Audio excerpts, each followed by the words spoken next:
Hello friends, कैसे हैं आप सभी। स्वागत है आप सभी का इंग्लिश दुनिया के इस यूट्यूब चैनल पर। सो फ्रेंड्स, आज का जो हमारा टॉपिक है वो है लाइफ ऑफ विलियम शेक्सपियर। यहाँ पे हम विलियम शेक्सपियर से रिलेटेड चीज़ों को, फैक्ट्स को डिस्कस करेंगे, जहाँ पे इनके लाइफ, इनका वर्क और इनसे रिलेटेड और भी जितनी भी इम्पॉर्टेंट चीज़ें हैं वो डिस्कस होंगी। ये मेरा प्रॉमिस है कि आज की इस क्लास से 99% विलियम शेक्सपियर आपको कवर हो जाएगा। 1% कुछ भी छूट जाए तो उसका मैं श्योरिटी के साथ नहीं कह सकती, लेकिन 99% चीज़ों को कवर करने का प्रयास रहेगा। नेक्स्ट क्लास जो आपको मिलेगी वो विलियम शेक्सपियर की जो 2 सोनेट आपके LT ग्रेड के सिलेबस में दी हुई हैं उसके ऊपर क्लास होगी। सो बिना टाइम वेस्ट किए चलिए स्टार्ट करते हैं। अगर आप चैनल पर नए हैं तो सब्सक्राइब कर लें और बाकी ज़्यादा से ज़्यादा दोस्तों को शेयर करें, क्योंकि उससे हमारा मोटिवेशन बढ़ता है। सो अगर आपने कॉपी पेन अभी तक नहीं लिया है तो नोट्स बना लीजिए, क्योंकि एक बार आप जब क्लास को देखेंगे, सेकंड टाइम आप नोट्स बनाएंगे, थर्ड टाइम अब जब आप अपने नोट्स को रिवीजन करेंगे तो इससे 3 बार वो चीज़ें आपकी आंखों के सामने आएंगी और आपको याद हो जाएगा। साथ में MCQ सीरीज़ तो आपको मिलती ही रहेंगी। तो चलिए स्टार्ट करते हैं। Facts about William Shakespeare. Birth की अगर हम बात करें तो 23 अप्रैल 1564 स्ट्रेटफोर्ड अपॉन एवॉन, इंग्लैंड में इनका जन्म हुआ था।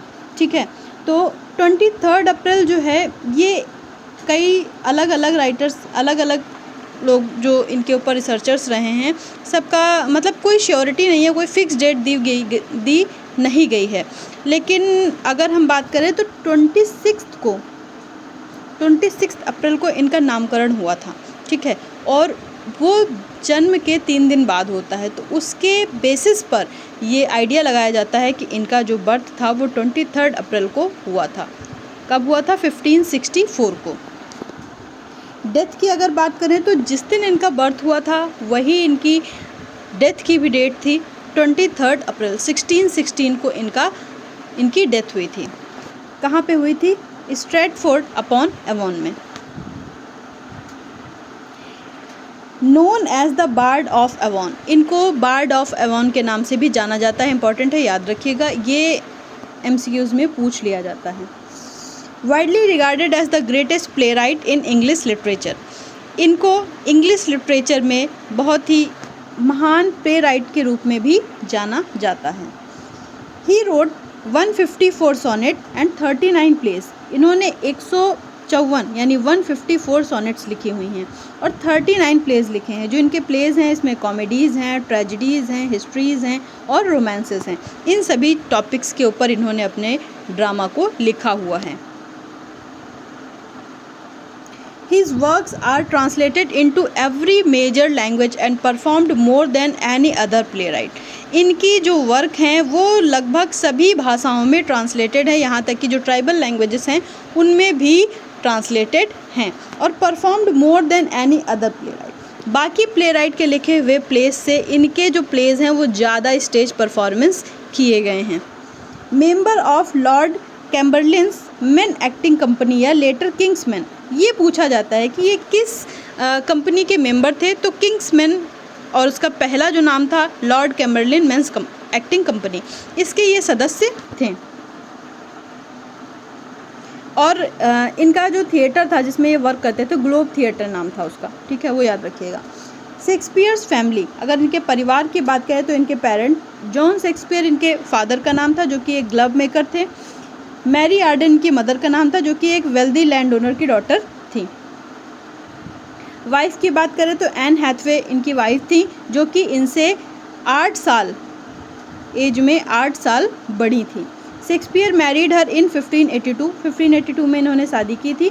When he was 18 and she was 26, उस वक्त शेक्सपियर की जो एज थी वो 18 ही थी और उनकी वाइफ की एज 26 थी। ये क्वेश्चन पूछा जाता है, याद रखिएगा। She lived mostly in Stratford while Shakespeare work in London, Shakespeare जो थे वो लंदन में वर्क करते थे और शेक्सपियर लंदन भाग के गए थे। ठीक है, ध्यान रखिएगा, शेक्सपियर लंदन भाग के गए थे क्योंकि उन्होंने वहाँ पे किसी की कोई एनिमल को चुरा के खा लिया था या ऐसा कुछ हुआ था, जिसकी वजह से उनको भाग के वहाँ जाना पड़ा था। और वहाँ पे स्टार्टिंग में इन्होंने अपनी कोई पहचान नहीं बनाई थी, इधर उधर थिएट्रिकल कंपनीज़ में काम करते थे। धीमे धीमे जा कर के इन्होंने अपनी पहचान बनाई है और डेथ के टाइम पे इन्होंने अपना अच्छा खासा लेगेसी तैयार कर ली थी।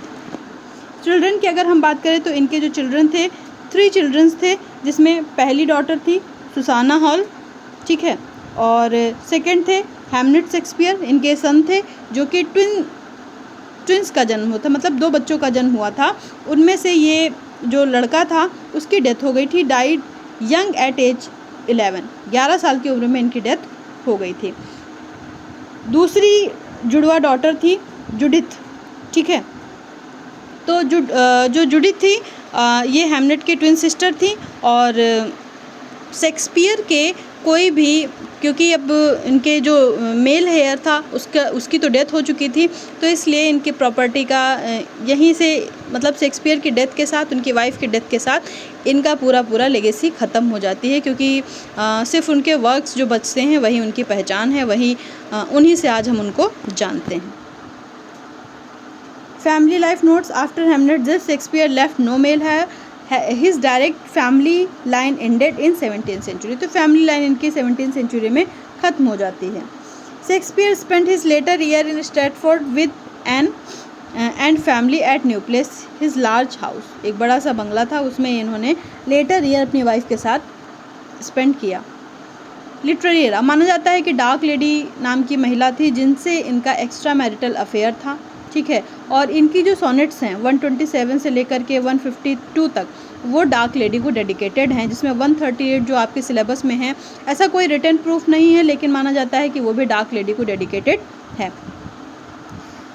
अगर बात करें कि किस एरा से ये बिलोंग करते थे, तो मोस्ट ऑफ द ये जो थे ये एलिजाबेथन एरा के थे, ठीक है, इसीलिए इनकी सोनेट्स को एलिजाबेथन सोनेट्स के नाम से भी जाना जाता है, इंग्लिश सोनेट या एलिजाबेथन सोनेट के नाम से भी जाना जाता है। ये हम सोनेट्स की क्लास में डिस्कस करेंगे, कौन कौन से सोनेट्स हैं और किस किस को बिलोंग करती हैं।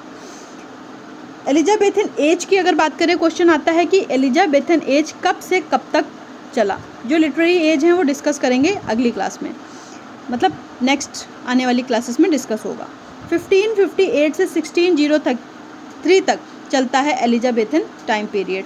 तो शेक्सपियर, जैसे कि हम जानते हैं कि इस एज में इनका जन्म हुआ था और काफ़ी लाइफ इन्होंने इसमें स्पेंड की, और इनके अर्ली वर्क्स भी इसी एज में आते हैं, जैसे कि रोमियो एंड जूलियट है, मिड समर नाइट्स है, ड्रीम, हेनरी फोर्थ, ये सारे के सारे कब के हैं, एलिजाबेथन एज के हैं।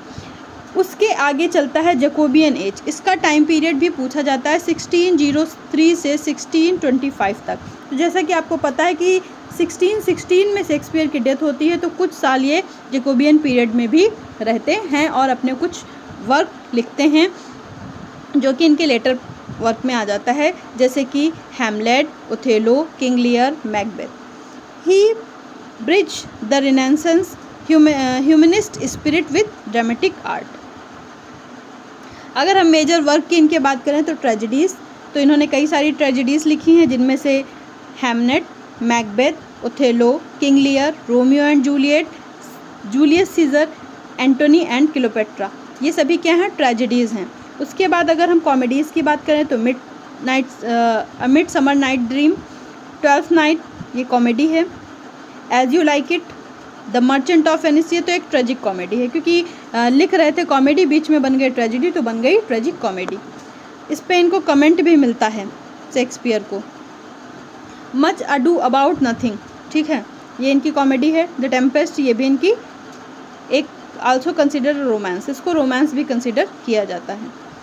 फिर हिस्ट्रीज़ की अगर हम बात करें तो Richard III, Henry IV part 1 and 2, Henry V, Henry VI part 1, 2, 3। Romances की अगर हम बात करें तो the Tempest, Cymbeline, the Winter's Tale, Pericles, Prince of Tyre. Poetry की बात करें तो वीनस एंड एंडनिस, जो कि काफ़ी पूछा जाता है, 1593 में आया था। द रेप ऑफ लूसरीज 1594 में, और सोनेट्स जो इनकी थी वो 1609 में पब्लिश हुई थी। याद रखिएगा, इनकी सोनेट्स जो थी वो 1609 में पब्लिश हुई थी, और अपनी सोनेट्स को शेक्सपियर ने खुद ने पब्लिश नहीं करवाया था, ये भी याद रखिएगा, इनके फ्रेंड ने पब्लिश करवाया था। थीम इन शेक्सपियर्स वर्क, किस थीम पर ये लिखते थे, तो इनकी जो थीम होती थी लव एंड पैशन से रिलेटेड होती थी, जैसे कि ट्रू लव पे बात करते थे, धोखा, बिट्रेयल एंड ट्रेजिक कॉन्सिक्वेंसेस जैसे कि रोमियो एंड जूलियट में देखा जाता है।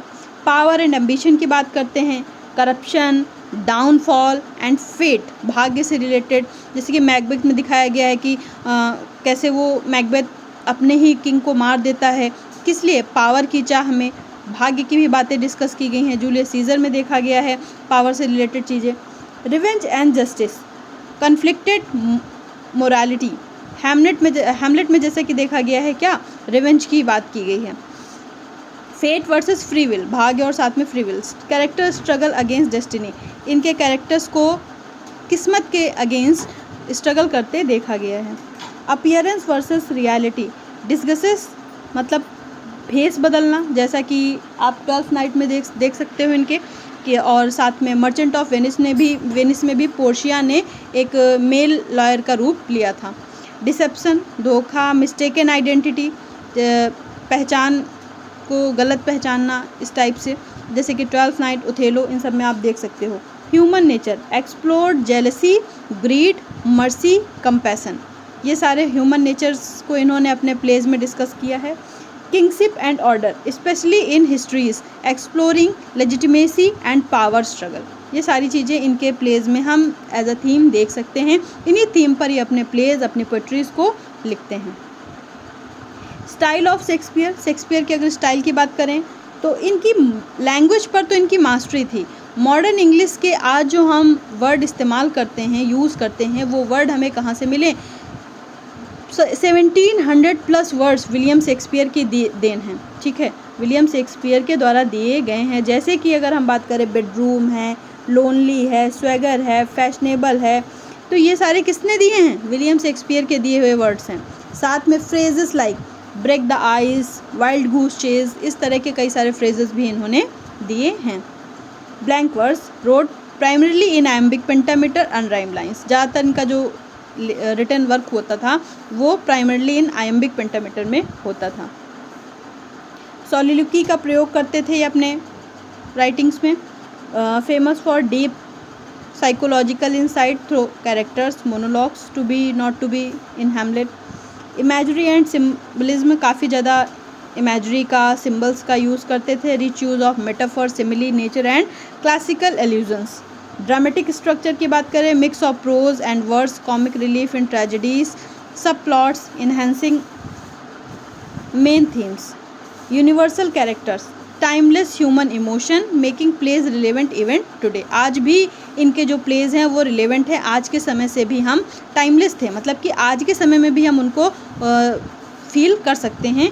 ये नहीं लगेगा कि काफ़ी ओल्ड हैं या हम लोगों से बिल्कुल भी इत्तेफाक नहीं रखते हैं, तो ऐसा बिल्कुल भी नहीं लगेगा इनके प्लेस को पढ़ के।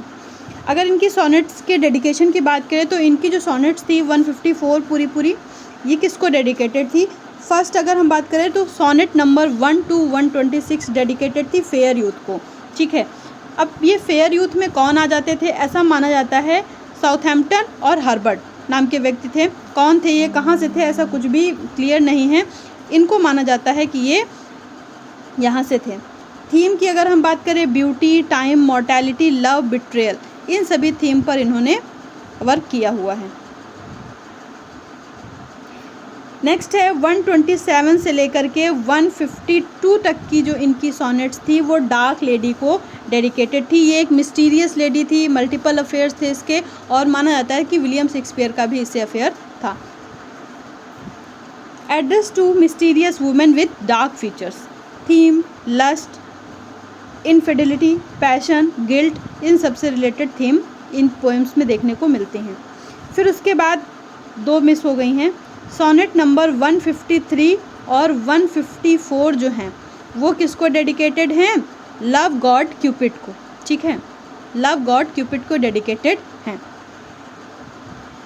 ग्रीक पोएट राइवल सोनेट्स 78 और 86। Holy Trinity Church, Stratford upon Avon, and epitaph believe to be written by Shakespeare himself is carved. माना जाता है कि इनकी जो कब्र थी, कब्र पर कुछ लाइन लिखी हुई थी जो कि शेक्सपियर ने खुद से मरने से पहले ही अपने बारे में अपनी एपिटाफ लिखने के लिए लिखा हुआ था। क्या लिखा था,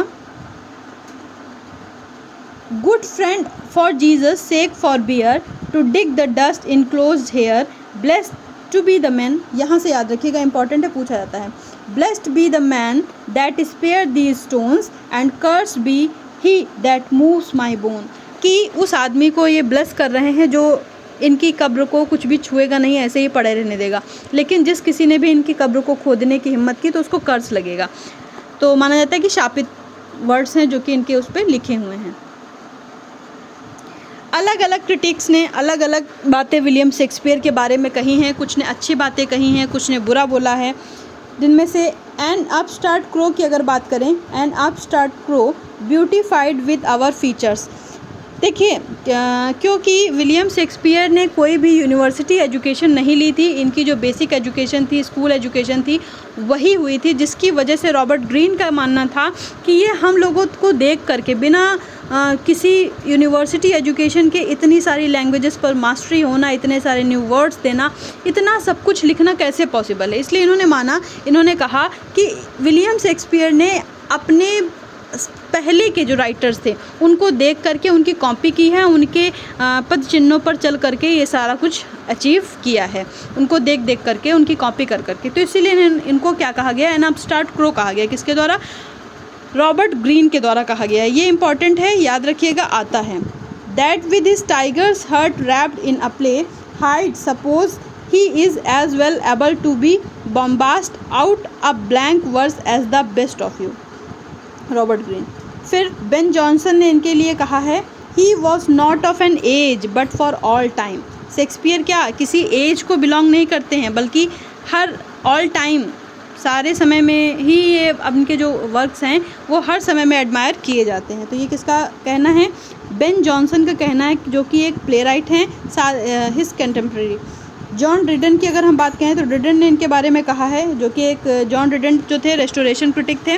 Shakespeare was the man who of all modern and perhaps ancient poets had the largest and most comprehensive soul. Most comprehensive soul की अगर बात आ जाए तो जॉन ड्रिडन, याद रखिएगा। हिंट ले लीजिए, क्योंकि ऐसे पूरे पूरे तो याद नहीं रहने वाले। कॉम्प्रिहेंसिव सोल की बात आ जाए तो तुरंत ही ड्रिडन को लगाइएगा। अपस्टार्ट क्रो की बात आ जाए, रॉबर्ट ग्रीन को लगाइए। फिर अलेक्जेंडर पोप की बात करें तो Alexander pope, if ever any author deserve the name of an original it was Shakespeare. अगर कोई भी राइटर ओरिजिनल नेम को डिज़र्व करता है तो वो शेक्सपियर हैं। अच्छी बातें भी कही गई हैं। सैमुअल जॉनसन की बात करें, 18th century critic, preface to Shakespeare. Shakespeare is above all writers, at least above all modern writers, सबसे ऊपर हैं। The poet of nature, the poet that hold up to his readers a faithful mirror of manners and of life. अपने readers को life का एक manner दिखाते हैं, faithful mirror दिखाते हैं।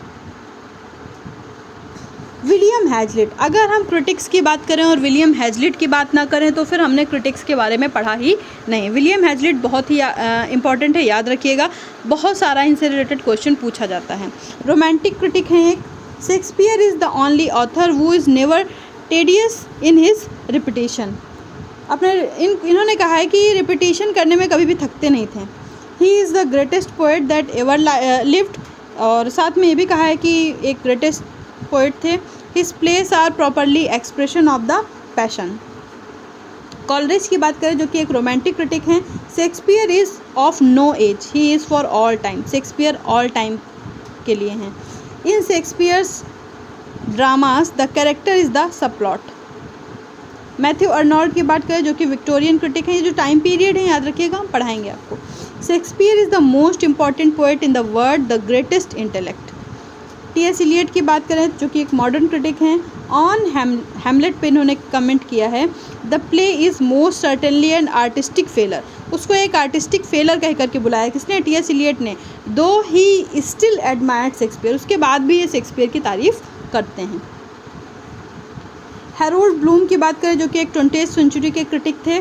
Shakespeare invented the human as we continue to know it. Human को वैसे इन्वेंटेड किया है जैसे कि आज हम जानते हैं। तो ये था शेक्सपियर से संबंधित। अगर कुछ भी छूटता है तो नेक्स्ट जो हम इनसे रिलेटेड पोम को 138 को कवर करेंगे उसमें हम आपको बता देंगे। अगर आपको कोई भी डाउट है तो आप हमें कमेंट बॉक्स में लिख सकते हैं और हम उसका आंसर देने का या उसको कवर करने का पूरा प्रयास करेंगे। ज़्यादा से ज़्यादा दोस्तों को शेयर करें और बने रहें हमारे साथ। Thank you so much, thanks for watching. याद रखिएगा बच्चों कि इस चैनल पर आपको सारा का सारा जितना भी कंटेंट मिलने वाला है वो हेल्पफुल रहने वाला है। कोई भी इधर उधर की बकवास नहीं, कहीं घंटों की क्लासेस नहीं होने वाली हैं। जो भी क्लास होगी लिमिटेड टाइम की होगी, आपका टाइम भी बचेगा और आपको हेल्पफुल कंटेंट भी मिलेगा। मेरा ऐसा कोई पर्पज़ नहीं है कि आपका टाइम मैं वेस्ट करूं, क्योंकि बच्चों के लिए, पढ़ने वाले बच्चों के लिए टाइम की बहुत ज़्यादा वैल्यू होती है। तो एक घंटे क्लास में बातें करके वेस्ट करना, तो अगर आप सिर्फ पढ़ने के लिए आए हैं, हेल्पफुल कंटेंट चाहते हैं तो ये प्लेटफॉर्म आपके लिए बेस्ट है।